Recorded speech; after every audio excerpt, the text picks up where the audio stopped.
Thank you for inviting me to address the 2008 National Right to Life Convention. I'm sorry I'm not able to be there in person to address you.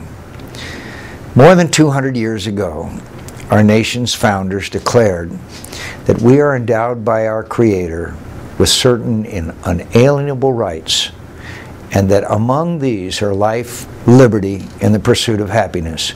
It was no accident that they cited life as the first and most basic right.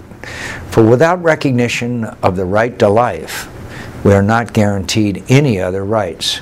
Sometimes all wisdom asks of us is that we recognize common sense, but sometimes wisdom, as do all other virtues, requires courage. Wisdom suggests that we should be willing to give an unborn child the same chance that our parents gave us.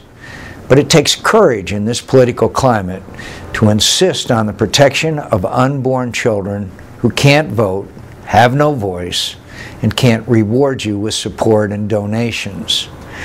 Wisdom suggests that when federal judges impose their social views on the citizens of every state, the result is going to distort our politics in harmful ways. But it takes courage to insist that the courts have to return to their proper role. I will look for accomplished men and women with a proven record of excellence in the law and a proven commitment to strictly interpreting the Constitution of the United States. I will look for people in the cast of John Roberts, Sam Alito, and my friend the late William Rehnquist, jurists of the highest caliber who know their own minds and know the law and know the difference. I have been pro-life my entire public career.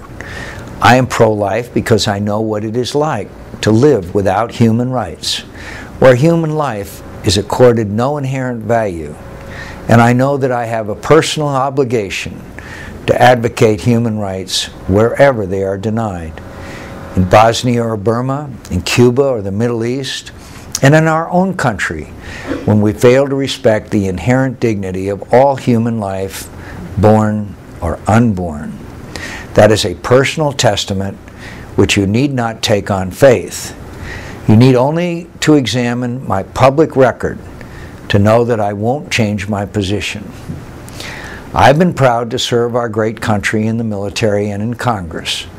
Throughout these years, I have always believed that the most important duty of our national leaders is to protect human life. We protect human life from violent extremists who would destroy it to produce a cruel ideology. We protect the lives of the most vulnerable, whether they are the unborn, the elderly, or the disabled. It is a privilege to defend Americans in war and in peace. I'm proud to stand with you in defending the sanctity of human life and in supporting mothers and children under the most challenging of circumstances.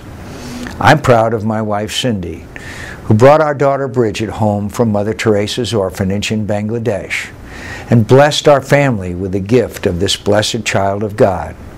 I am as thankful for her as I am for all of my children, and I'm glad that we were able to give her a home and a better life.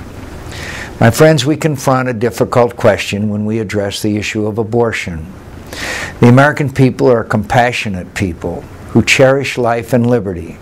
They love life, and they have an instinctive compassion for those who confront difficult circumstances.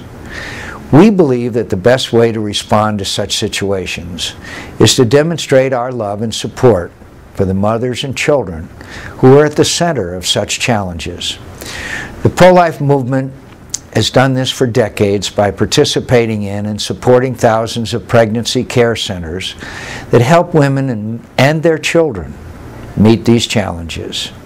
In November, the American people will choose a new president to lead our country during very challenging times. I will proudly defend my record of protecting human life during key debates on domestic and international policy.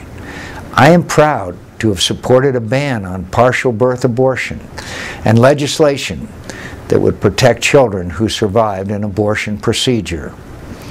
On the very first day after the Supreme Court upheld the ban on hideous practice of partial birth abortion, A bill was introduced in Congress to codify this practice in every one of the United States of America. This same legislation would strike down the Hyde Amendment, named after our great friend and champion of human life, the incomparable Henry Hyde. And it would also strike down every other federal and state limitation on abortion funding.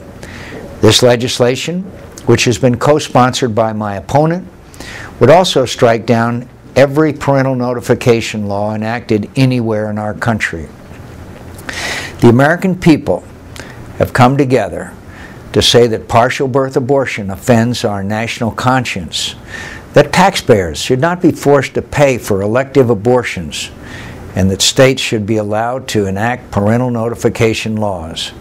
And those who oppose these protections of human life, unable to prevail in legislatures, hope to appoint to the federal courts jurists who would reject this political consensus and impose on us abortion policies that offend the conscience of many, many Americans.